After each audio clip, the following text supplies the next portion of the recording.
Hello everyone, कैसे हैं आप सभी। आई होप बहुत अच्छे होंगे और बहुत ही अच्छी चल रही होगी आप लोगों की पढ़ाई। तो हम लोग DSSB TGT सोशल साइंस के लिए DSSB द्वारा कराए गए सभी PYQ को डिस्कस कर रहे हैं, जिसमें आज हम लोग 2021 के प्रश्नों को डिस्कस करेंगे। और ये पेपर हुआ था 6 सितंबर 2021 को शिफ्ट 1 में। और इसके पहले DSSB के TGT सोशल साइंस के 9 PYQ को मैंने कराया है, आप लोग उसे भी जाके ज़रूर देखिएगा। तो इसमें पहला क्वेश्चन है कि उस क्रांति का नाम बताइए जो क्रांति के एक मूर्त और स्पष्ट सिद्धांत पर आधारित थी। तो ये हो जाएगी रूसी क्रांति। रूसी क्रांति को हम बोल्शेविक क्रांति के नाम से भी जानते हैं और यह 1917 में संपन्न होती है लेनिन के नेतृत्व में। और यह विश्व की पहली समाजवादी क्रांति थी जो कि मार्क्स के मौलिक सिद्धांतों पर आधारित थी। रूसी क्रांति क्रांति के मूर्त और स्पष्ट सिद्धांतों पर आधारित थी। नेक्स्ट है औद्योगिक क्रांति से गुजरने के लिए ब्रिटेन को किन संसाधनों से लाभ हुआ था। तो उसे कोयला तथा लोहे का लाभ हुआ था, आयरन तथा कोल का। निष्कासन थियरी किसने दिया था, जिसमें यह प्रस्तावित किया गया था कि अंग्रेजों ने भारत का आर्थिक रूप से शोषण किया और संसाधनों को ब्रिटेन वापस भेज दिया। तो ये हो जाएंगे दादा भाई नौरोजी। और दादा भाई नौरोजी की ये ड्रेन थ्योरी कई बार पूछी भी गई है। तो दादा भाई नौरोजी इन्होंने 1867 में इंग्लैंड में डेप्ट टू इंडिया नामक लेख में धन के निष्कासन सिद्धांत का प्रतिपादन भी किया था। और इनकी बहुत ही फेमस बुक है poverty and un British rule in India, poverty of India, the wants and means of the India. 1857 का विद्रोह कब शुरू होता है, शुरुआत पूछा है, तो इसका हो जाएगा 10 मई 1857 को। कहाँ से? मेरठ से। नेक्स्ट है कानपुर में 1857 के विद्रोह का नेतृत्व किसने किया था। तो ये हो जाएंगे नाना साहब। और झांसी की रानी लक्ष्मीबाई ने कहाँ से नेतृत्व किया था? झांसी से। और फैज़ाबाद में नेतृत्व किया जाता है मौलवी अहमदुल्ला साहब के नेतृत्व में। इलाहाबाद में मौलवी लियाकत अली ने। और बिहार के जगदीशपुर में कुंवर सिंह ने। किस वर्ष में मैरी एंटोनेट हीरे के हार के एक घोटाले के बीच फंसी थी। तो ये हो जाएंगे 1785 में। तो फ्रांस में 1785 में राजा लुई 16वां की पत्नी होती है मैरी एंटोनेट। नेक्स्ट है किस वर्ष में पूना सार्वजनिक सभा का गठन किया गया था। तो ये किया गया था 1870 में। तो अब तक मैंने जितने भी पेपर कराए हैं उन सभी में पूना सार्वजनिक सभा पूछा है, या तो किसने गठन इसके बारे में, या तो कब हुआ, या फिर इसका गठन किसने किया। पूना सार्वजनिक सभा की स्थापना 2 अप्रैल 1870 को SH चिपलूकर, गणेश वासुदेव जोशी और पुणे में महादेव राणा जी ने करी थी। नेक्स्ट है प्रमुख आंदोलन का क्षेत्र है और निम्नलिखित में से कौन सा युग्म सही सुमेलित है। तो यदि हम बात करें मोपला विद्रोह की, तो ये हुआ था केरल के मालाबार क्षेत्र में। और तेभागा आंदोलन ये हुआ था बंगाल में। निम्नलिखित में से किस दर्शन के मूल फ्रांसीसी क्रांति में थे। तो ये हो जाएंगे आधुनिक राष्ट्रवाद के। फ्रांसीसी क्रांति के संबंध में निम्नलिखित में से फ्रांस में कौन वित्त से संबंधित नहीं था। तो ये हो जाएंगे जीन पॉल मरात। और ये वित्त से संबंधित ये वाला भी क्वेश्चन हर बार पूछा गया है अब तक।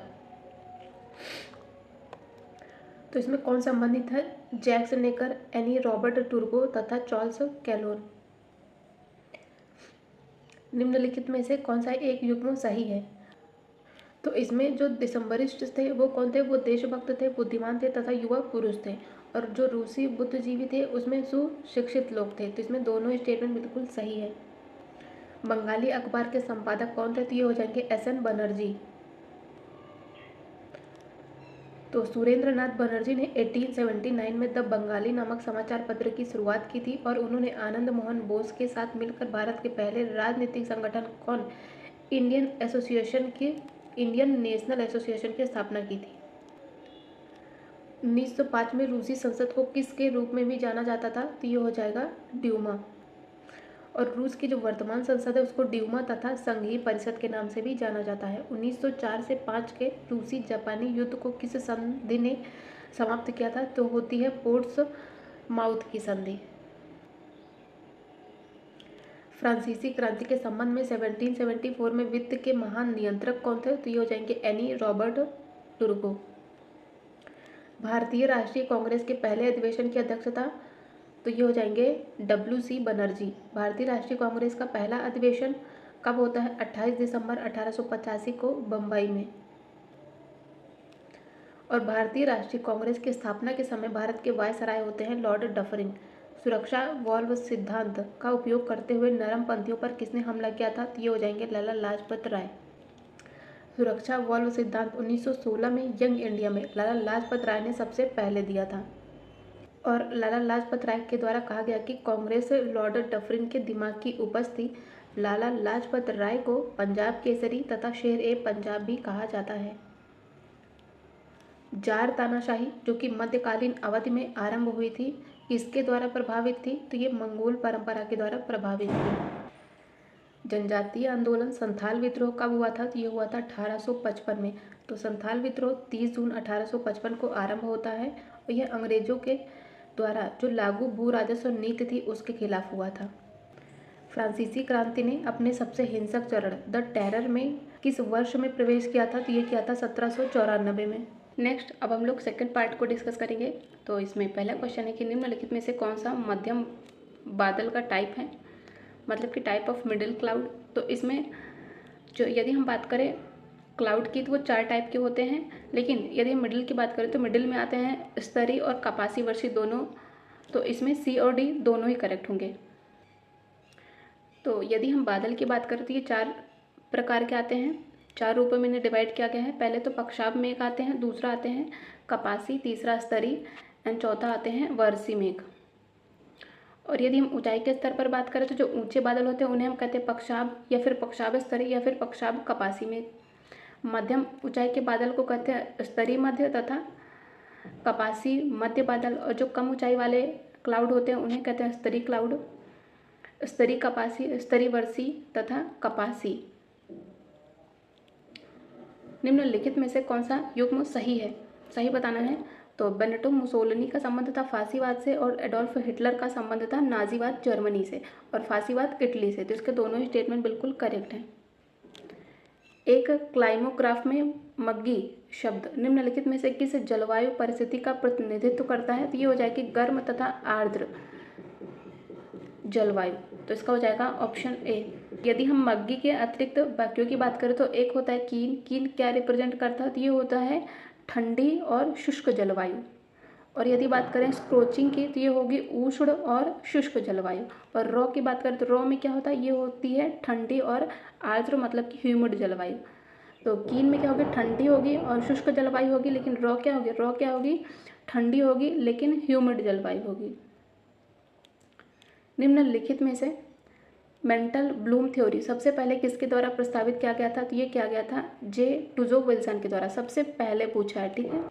एक जीवमंडल किससे बना एक वैश्विक पारिस्थितिकी तंत्र होता है? तो वो कार्बनिक घटक तथा ऊर्जा घटक इन दोनों से ही बना एक वैश्विक पारिस्थितिकी तंत्र होता है। नेक्स्ट है किस वर्ष में जर्मनी ने वर्साई की संधि पर हस्ताक्षर किए थे? तो ये होती है वर्साई की ट्रीटी 1919 में। तो फर्स्ट वर्ल्ड वॉर के बाद जर्मनी पराजित होता है और 28 जून 1919 को वर्साई की ट्रीटी पर हस्ताक्षर किया जाता है। और जो वर्साई की ट्रीटी होती है इसको जर्मनी पर जबरदस्ती थोपा गया था। इसी कारण जो हिटलर था और जो अन्य जर्मन लोग थे वो इसे अपमानजनक मानते थे। और यही एक जो मेन ट्रीटी थी, यही सेकेंड वर्ल्ड वॉर के कारणों में से एक प्रमुख थी। नेक्स्ट है शीतोष्ण क्षेत्र नामक तापमान क्षेत्र दोनों गोलार्धों में किसके किसके बीच में होता है? तो ये पाया जाता है 23.5 डिग्री से लेके 66.5 डिग्री सेल्सियस तक।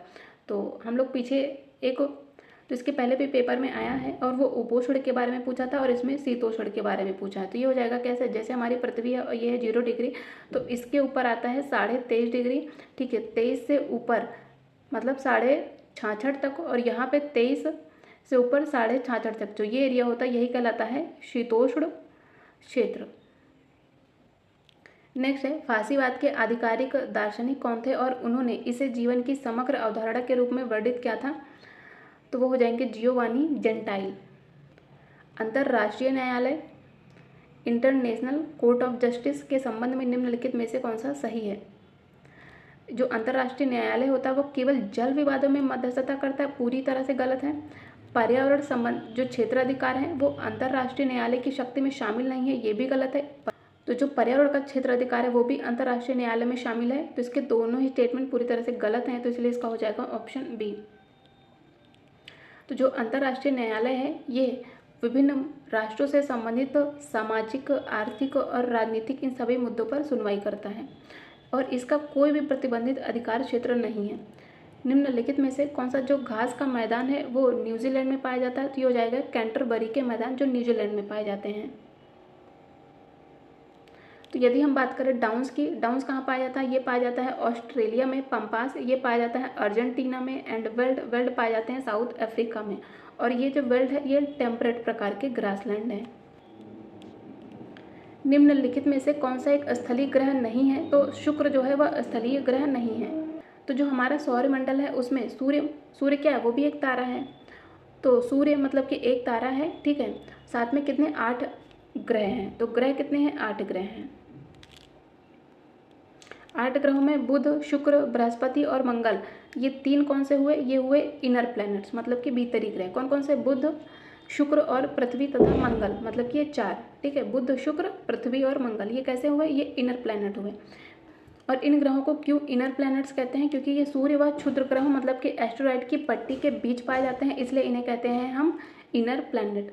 और जो पहले 4 ग्रह हैं इनको हम पार्थिवी, और जो ये पहले 4 ग्रह कौन कौन सा? बुध, शुक्र, पृथ्वी तथा मंगल, इन्हें हम पार्थिव मतलब कि टेरेस्ट्रियल ग्रह भी कहते हैं या फिर स्थलीय ग्रह, ठीक है। स्थलीय मतलब कि ये ग्रह पृथ्वी की तरह ही शैलों मतलब पत्थर व धातु से बने हैं, ठीक है। और अपेक्षाकृत अधिक घनत्व वाले हैं, डेंसिटी इनकी ज़्यादा है और ये शैल या धातु से बने हैं, इसलिए इन्हें हम स्थलीय ग्रह भी कहते हैं। यदि हम बाकी आउटर प्लैनेट की बात करें तो ये विशाल ग्रह या फिर इन्हें जेवियन ग्रह भी कहते हैं। तो जेवियन की बात करें, जेवियन में आता है जुपिटर। और जेवियन की बात करें तो ये हाइड्रोजन व हीलियम से बने हैं, ठीक है।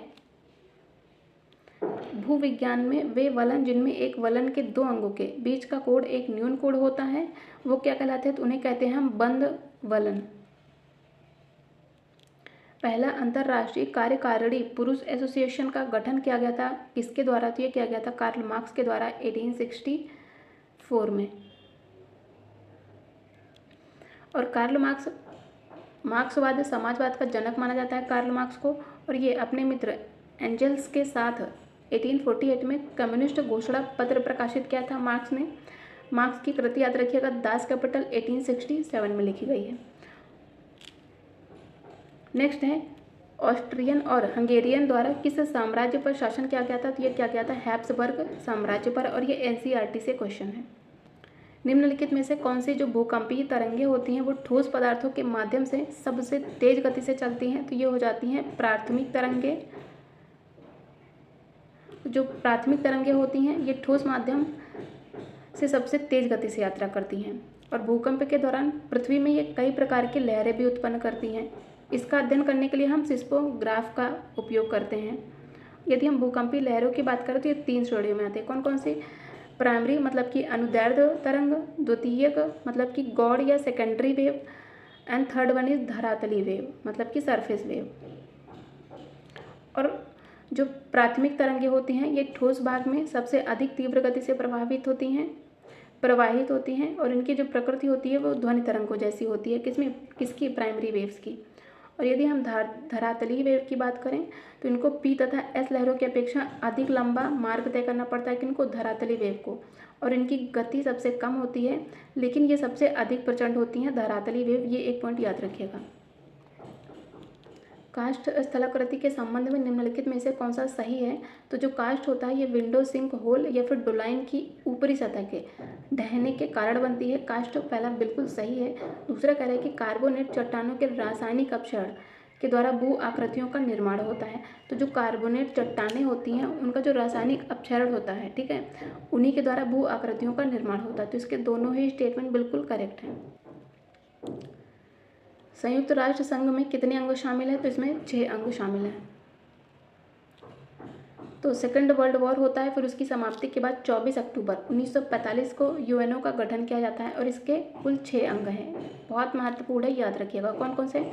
महासभा है, सुरक्षा परिषद है, आर्थिक और सामाजिक परिषद है, न्यास परिषद, अंतर्राष्ट्रीय न्यायालय भी यूएनओ का ही भाग है तथा सचिवालय। वह पहला देश कौन सा है जहाँ पर समाजवाद का निर्माण हुआ था? तो ये हो जाएगा सोवियत रूस, मतलब कि रसिया। किस वर्ष में पेरिस कम्यून हुआ था? तो ये हुआ था 1871 में। जर्मनी पर कर्ज के संबंध में निम्नलिखित में से कौन सा एक सही है? तो 1953 में लंदन ट्रीटी होती है। दो जर्मनियों के एकजुट होने तक क्षतिपूर्ति के भुगतान को निलंबित करने पर सहमति होती है इस ट्रीटी में। तो इसका पहला सही है। कर्ज का जो आखिरी भुगतान था वो जर्मनी के द्वारा 2019 में किया गया था। पहला गलत है, तो इसका दूसरा गलत है। इसका सही है ओनली 1, क्योंकि इसका भुगतान जर्मनी के द्वारा 2019 में नहीं 2010 में ही कर दिया गया था। अब हम भाग 3 की बात करेंगे, जिसमें पहला है कि किसके अलावा दिए गए सभी खतरे बहिर्जात हैं। तो जो आकाशीय बिजली वो भी बहिर्जात है, ठीक है। ओला बहिर्जात खतरा है, चक्रवात भी बहिर्जात खतरा है, लेकिन जो ज्वालामुखी विस्फोट है ये बहिर्जात नहीं, क्योंकि क्या है, जो पृथ्वी के नीचे से निकलता है लावा, ठीक है, मैग्मा, तो वही है ज्वालामुखी विस्फोट, जो कि बहिर्जात नहीं, वो अंतर्जात बलों के कारण होता है। तो इसका हो जाएगा ऑप्शन सी। हिमालय के अनुदैर्ध्य विभाजनों को ध्यान में रखते हुए निम्नलिखित में से कौन सा सही ढंग से सुमेलित है? तो कुमायूं हिमालय में हमें देखने को मिलता है नंदा देवी पर्वत, बिल्कुल सही है। मध्य हिमालय या मिडिल हिमालय में मिलेगी कंचनजंगा। पूर्वी हिमालय में अन्नपूर्णा नहीं मिलेगा, तो इसका ऑप्शन ए एंड बी सही है, 3 गलत है, क्योंकि जो अन्नपूर्णा है ये भी मिडिल हिमालय में मिलेगा, न कि पूर्वी हिमालय में। तो यदि हम कुमायूं हिमालय की बात करें तो इसका विस्तार सतलज से लेकर काली नदियों के बीच है। ये नदियाँ पूछी जाती हैं तो याद रखिएगा। और इसकी सबसे ऊंची चोटी ही नंदा देवी है, जो कि रंगशालानुमा घाटी में स्थित है। और कुमायूं हिमालय में कौन कौन सी चोटी आती हैं याद रखिएगा, बद्रीनाथ, केदारनाथ, त्रिशूल, कामेट, ये सभी कुमायूं हिमालय में आती हैं। और यदि हम बात करें मध्य हिमालय की, तो ये काली तथा तीस्ता नदियों के बीच विभाजित हैं। और यहाँ पर हिमालय की 3 श्रेणियाँ पाई जाती हैं। और महान जो हिमालय है जिस श्रेणी पर है, वहाँ पर विश्व के सबसे ऊंचे शिखर कौन सा? माउंट एवरेस्ट है, जिसकी ऊंचाई याद रखिएगा 8848 है। कंचनजंगा कहाँ पर है? सिक्किम में है। अन्नपूर्णा, धौलागिरी, मकालू, ठीक है, ये सभी कहाँ मिलेगी? मिडिल हिमालय में। निम्नलिखित में से कौन सी एक धीमी ऑनसेट आपदा है? तो जो सूखा है ये धीमी ऑनसेट आपदा है, मतलब कि धीमी गति से शुरुआत होती है इनकी। निम्नलिखित में से कौन सी भारतीय गैस प्राधिकरण द्वारा निर्मित एलपीजी पाइपलाइन है? तो जामनगर लोनी पाइपलाइन तथा हजीरा बीजापुर जगदीशपुर पाइपलाइन, ये दोनों ही भारतीय गैस प्राधिकरण के द्वारा निर्मित एलपीजी पाइपलाइन है। आने वाले जो सौर विकिरण है इनके संबंध में निम्नलिखित में से कौन सा सही है? जो महासागरीय जल है इनकी सतह पर भूमि की सतह की तुलना में अधिक सूर्यता प्राप्त होता है, तो पहला गलत है, क्योंकि अधिक सूर्यता पर सतह पर प्राप्त होता है, ना कि महासागरीय जल में। दूसरा कह रहा है कि एक भूमि की सतह बाहर जाने वाले जो स्थलीय विकिरण होता है उसके माध्यम से बहुत जल्दी ऊष्मा को खो देती है, तो दूसरा स्टेटमेंट सही है, पहला गलत है। नेक्स्ट है जनसंख्या का घनत्व तो किसके रूप में व्यक्त किया जाता है? तो ये प्रति वर्ग किलोमीटर व्यक्तियों की संख्या के रूप में। और जनगणना 2011 के अनुसार जो भारत की जनसंख्या का घनत्व है वो है 382। 2001 में कितना था? 325 था। और सर्वाधिक जनघनत्व वाला राज्य बिहार है, न्यूनतम जनघनत्व वाला राज्य अरुणाचल प्रदेश है। कौन सी निम्नलिखित में से कौन सी गंगा नदी की सबसे लंबी सहायक नदी है? तो ये हो जाएगी यमुना नदी। और यमुना की भी अपनी ट्रिब्यूटरी है, कौन कौन सी? चंबल, सिंध, बेतवा और केन, तो ये भी याद रखिएगा। और यदि हम बात करें गंगा नदी की, तो सपोज ये है गंगा नदी, तो इसके बाएं तट से मिलने वाली नदियों में आती है सबसे पहले रामगंगा, फिर आती है गोमती। गोमती की भी एक सहायक नदी है, साई नदी। गंडक, बागमती, कोसी, बूढ़ी गंडक, घाघरा, राप्ती, शारदा, सरयू, ये सभी कौन सी? ये सभी गंगा के बाएं तट से मिलने वाली सहायक नदियां हैं। दाहिने तट से तो इसमें आती है यमुना नदी, सोन नदी, पुनपुन, दामोदर और कर्मनाशा, ठीक है, तो ये याद रखिएगा। और जो इसमें कोसी नदी है उसे सौरो ऑफ बिहार भी कहते हैं। निम्नलिखित में से कौन सा वह कारक नहीं है जिस पर किसी उद्योग का स्थान निर्धारण निर्भर करता है? तो जनसंख्या है, ये हो जाएगा जनसंख्या। तो यदि हम बात करें उद्योगों की अवस्थिति की। तो इनको प्रभावित करने वाले कारकों में आते हैं कच्चे माल की उपलब्धता, वहाँ पे भूमि कैसी है, पूंजी, उद्यमी, बाजार और आधारभूत अवसंरचना। भारत के वर्षा ऋतु में बंगाल की खाड़ी की किस धारा क्षेत्र में सबसे अधिक वर्षा लाती है, तो वो लाती है मौसिनराम। प्रसिद्ध भुज भूकंप जिसने गणतंत्र दिवस पर कई लोगों की जान ली थी, कब घटित हुआ था, 2001 में। निम्नलिखित में से कौन सा कारक उपर्युक्त मानचित्र पैमाने के निर्णायक के लिए उत्तरदायी है, तो इसमें कागज का माप तथा प्रतिनिधित्व किए जाने वाले क्षेत्र का परिमाण, ये दोनों ही। निम्नलिखित में से कौन से भारत के औद्योगिक समूह हैं, तो इसमें हो जाएगा मुंबई पुणे औद्योगिक समूह तथा मदुरई, कोयम्बटूर और बेंगलुरु औद्योगिक समूह। तो भारत में कुल 8 औद्योगिक प्रदेश हैं, कौन कौन से, मुंबई पुणे प्रदेश, हुगली प्रदेश, कौन सा, पश्चिम बंगाल, बेंगलुरु तमिलनाडु, गुजरात, छोटा नागपुर पठार, विशाखापट्टनम एंड गुंटूर आंध्र प्रदेश में है, गुरुग्राम दिल्ली, कोलम तथा तिरुवनंतपुरम। कॉर्न बेल्ट क्षेत्र संयुक्त राज्य अमेरिका में किस राज्य में है, तो ये है ओहियो में। निम्नलिखित में से कौन सा दालों का सबसे बड़ा उत्पादक है, तो ये हो जाएगा भारत। सापेक्षिक आर्द्रता मापने के लिए कई उपकरण हैं, तो इन उपकरणों का के संबंध में निम्नलिखित में से कौन सा सही है, तो इसमें पहला करें कि सापेक्षिक आर्द्रता मापने के लिए जो हाइग्रोमीटर है ये मानव बालों के गुच्छे का उपयोग करता है, तो इसका पहला भी सही है। दूसरा करें कि साइक्रोमीटर ये थर्मामीटर का एक युग्म होते हैं, तो इसके दोनों ही बिल्कुल सही हैं। भारत में परिवहन का कौन सा साधन प्रमुख है, तो ये हो जाएगा सड़कें, और सड़कों की सबसे ज़्यादा लंबाई महाराष्ट्र में तथा सेकंड पर यूपी में है। ये क्वेश्चन भी आता है, याद रखिएगा। निम्नलिखित में से कौन सा युग्म स्थानांतरित कृषि के नाम व उनके देश के संबंध में सही है, तो लदान ये कहाँ की स्थानांतरित कृषि है, मलेशिया की, बिल्कुल करेक्ट है। दूसरा कह रहा है कि बत्रा ये वियतनाम की नहीं है, ये भारत के राजस्थान की है, तो इसका दूसरा गलत है। एंड तीसरा कह रहा है कि कोनुकू कहाँ की स्थानांतरित कृषि है, वेनेजुएला की, तो इसका पहला एंड तीसरा सही है, बाकी गलत है। तो इंडोनेशिया व मलेशिया में जो स्थानांतरित कृषि है उसे लदान तथा वेनेजुएला में कोनुकू कहते हैं, और स्थानांतरित कृषि को ही हम कर्तन दहन प्रणाली भी कहते हैं। भारत में जो दक्षिण पूर्वी राजस्थान है वहाँ पर स्थानांतरित कृषि को हम बत्रा कहते हैं। तो इस कृषि को मध्य अमेरिका में मिल्पा कहा जाता है, ब्राज़ील में रोका, मध्य अफ्रीका में मसोलो तथा वियतनाम में रे के नाम से जाना जाता है, और मैक्सिको में भी इसे मिल्पा कहा जाता है। भारत में मीठे पानी की सबसे बड़ी प्राकृतिक मतलब कि नेचुरल लेक कौन सी है, तो ये हो जाएगी वुलर झील, जम्मू कश्मीर में है। और सुपीरियर यह विश्व की सबसे बड़ी मीठे पानी की झील है। कैस्पियन सागर यह खारे पानी की विश्व की सबसे बड़ी झील है। बारालाचला दर्रा लेह जिले को किससे जोड़ता है, तो ये लेह को मनाली से जोड़ता है। किस प्रकार की मिट्टी प्रमुख रूप से सिंधु गंगा ब्रह्मपुत्र के समतल क्षेत्र में पाई जाती है, तो ये हो जाएगी जलोढ़ मिट्टी। नेक्स्ट अब हम लोग पार्ट 4 को डिस्कस करेंगे। तो इसमें पहला है कि भारत में एक स्वयं सहायता समूह मतलब कि सेल्फ हेल्प ग्रुप हो सकता है कौन, तो जो पंजीकृत हो। तो स्वयं सहायता समूह समान सामाजिक और आर्थिक पृष्ठभूमि वाले 10 से 20 सदस्यों का एक स्वैच्छिक समूह होता है। भारतीय संविधान में जो समवर्ती सूची है इसकी संकल्पना निम्नलिखित में से किस देश के संविधान से उधार ली गई है, तो ये ली गई है ऑस्ट्रेलिया से। और भारतीय संविधान में जो विभिन्न सूचियां हैं इनका वर्णन 7वीं अनुसूची में है, और ये है अनुच्छेद 246 में। 7वीं अनुसूची में 3 सूचियां हैं, संघ, राज्य और समवर्ती सूची। भारत में कौन सा निजी क्षेत्र का बैंक है, तो ये हो जाएगा RBL बैंक। और Indian overseas bank of Baroda, bank of Maharashtra ये दोनों ही सार्वजनिक सेक्टर के बैंक हैं। निम्नलिखित में से कौन सा भारत के GDP में प्रमुख क्षेत्र है, तो ये हो जाएगा ऑप्शन सी सेवा क्षेत्र। कौन से उम्मीदवार वे उम्मीदवार होते हैं जो कि चुनाव लड़ते हैं लेकिन किसी राजनीतिक पार्टी से संबंधित नहीं होते हैं, तो वो हो जाएंगे स्वतंत्र उम्मीदवार। भारत में पंचायतों के चुनाव प्रत्येक कितने वर्ष में होते हैं, 5। तो भारतीय संविधान में जो पंचायतें थी उनकी व्यवस्था की जाती 73rd अमेंडमेंट एक्ट 1992 के द्वारा भाग 9 को जोड़कर अनुच्छेद 243 में। और संविधान की 11वीं अनुसूची में पंचायती राज व्यवस्था का वर्णन किया जाता है। और आर्टिकल 243E के अनुसार जो प्रत्येक पंचायत है वो अपने पहले अधिवेशन के लिए नियत तारीख से 5 वर्ष तक बनी रहती है, इससे अधिक नहीं।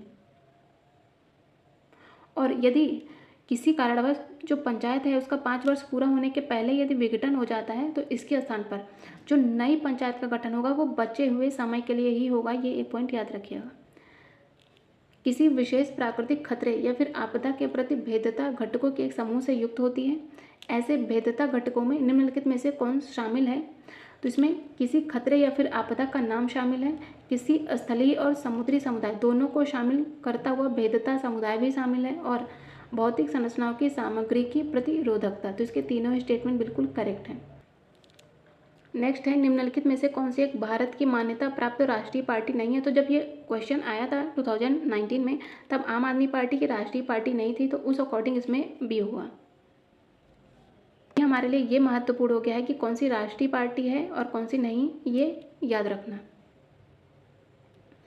तो राष्ट्रीय पार्टी की बात करें तो इसमें आता है भारतीय जनता पार्टी, भारतीय राष्ट्रीय कांग्रेस, भारतीय राष्ट्रवादी कांग्रेस पार्टी, बहुजन समाज पार्टी, भारतीय कम्युनिस्ट पार्टी एंड भारतीय कम्युनिस्ट पार्टी मार्क्सवादी, तथा अखिल भारतीय तृणमूल कांग्रेस तथा नेशनल पीपल्स पार्टी एंड आम आदमी पार्टी। ये सभी भारतीय संघवाद में संघीय सत्ता के विकेंद्रीकरण के दो व्यापक प्रकार पाए जाते हैं। निम्नलिखित में से कौन से वे प्रकार नहीं हैं?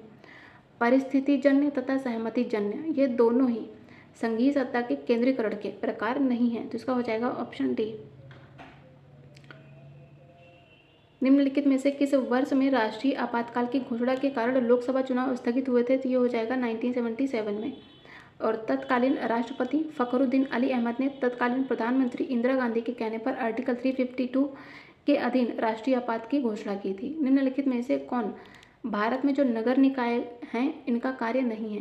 तो एक थिंक टैंक के रूप में केंद्र सरकार के लिए नीति बनाना, ये नगर निकायों का कार्य बिल्कुल भी नहीं है। तो इसका ऑप्शन ए ही गलत होगा। नगर निकायों का कार्य है स्थानीय स्तर पर स्वास्थ्य का प्रबंधन करना, सड़कों के जैसे विकास के बुनियादी ढांचों का निर्माण करना तथा सामुदायिक संपत्ति का रख रखाव करना। और संविधान की 12वीं अनुसूची आर्टिकल 243 ब के तहत नगर निकाय के कुल 18 विषय का वर्णन किया गया है। निम्नलिखित में से कौन सी भारतीय पार्टी 1999 में राष्ट्रीय लोकतांत्रिक गठबंधन के संयुक्त की सबसे बड़ी सदस्य थी? तो वो हो जाएगी भारतीय जनता पार्टी। निम्नलिखित में से कौन सा सही ढंग से सुमेलित है? तो सरकारी बॉन्ड कैसे बॉन्ड होते हैं? तो ये दीर्घकालिक प्रतिभूतियां होती हैं। राजकोष बिल ये अल्पकालिक प्रतिभूतियां होती हैं, और प्रमाण पत्र जमा ये भी अल्पकालिक नोट होते हैं। तो इसके तीनों स्टेटमेंट बिल्कुल करेक्ट हैं। भारतीय रिजर्व बैंक के निम्नलिखित में से कौन से कार्य हैं? तो वो बैंकों का बैंकर कहलाता है तथा मुद्रा जारी करता है कौन? आरबीआई।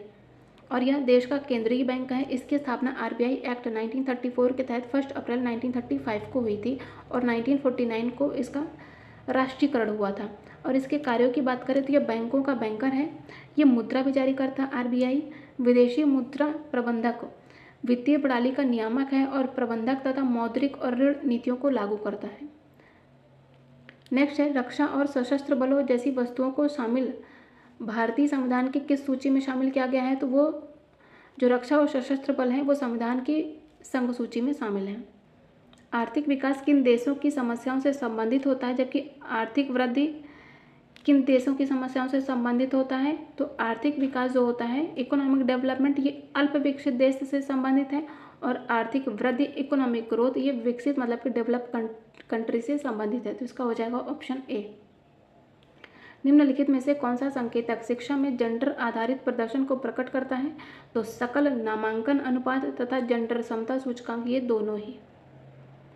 राष्ट्रीय संयुक्त राष्ट्र विकास प्रोग्राम ने किस वर्ष मानव गरीबी सूचकांक प्रस्तावित किया था? तो ये किया था 1997 में।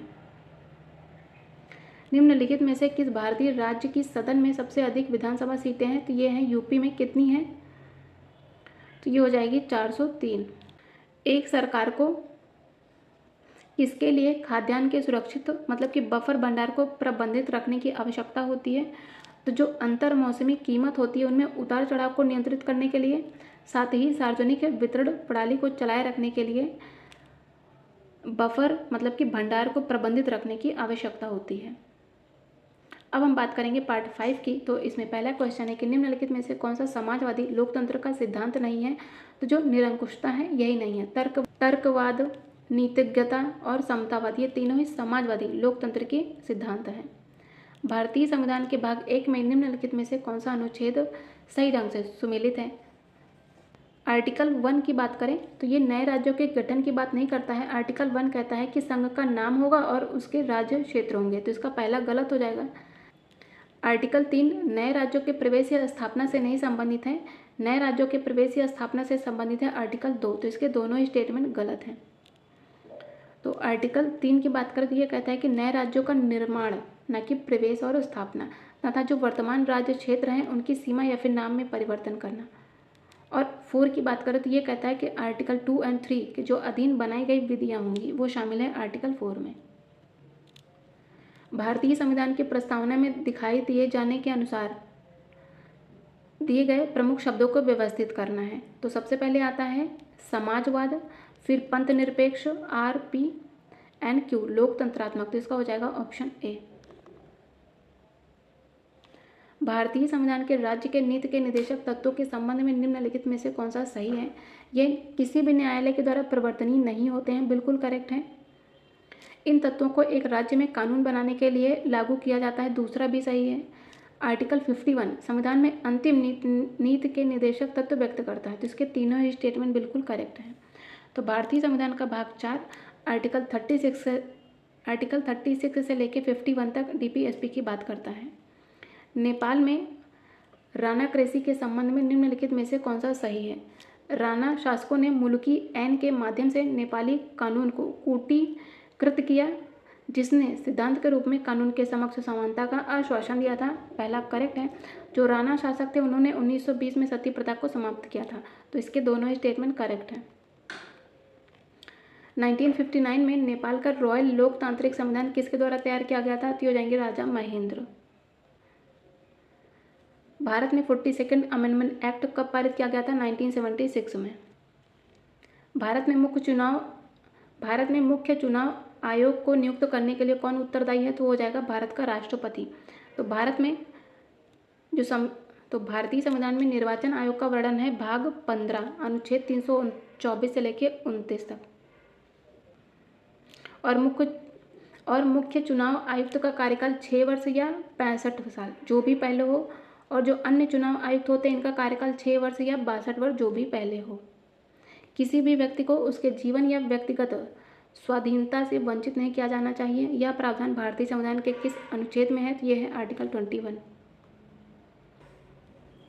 निम्नलिखित में से कौन सा कथन सामाजिक लोकतंत्र के बारे में सही है? सामाजिक लोकतंत्र समानता के लिए एक मजबूत प्रतिबद्धता पर आधारित है, बिल्कुल करेक्ट है। सामाजिक लोकतंत्रवादी पुनर्वितरण पर आधारित कल्याणकारी राज्य के विचार का समर्थन करते हैं, तो इसका दोनों ही स्टेटमेंट बिल्कुल करेक्ट है। तो हम लोगों ने DSSB TGT SST के एक और पेपर को कंप्लीट किया है, तो अब तक टोटल 10 पेपर हो गए हैं। इनको आप लोग ज़रूर देखिएगा क्योंकि PYQ बहुत इंपॉर्टेंट है, इवन क्वेश्चन रिपीट भी होते हैं, तो इनको आप अच्छे से करिएगा। साथ ही यदि आप लोगों को सेशन थोड़ा सा भी हेल्पफुल लगा हो तो प्लीज़ वीडियो को लाइक, चैनल को सब्सक्राइब और अपने फ्रेंड्स के साथ शेयर ज़रूर करिएगा। Thank you so much.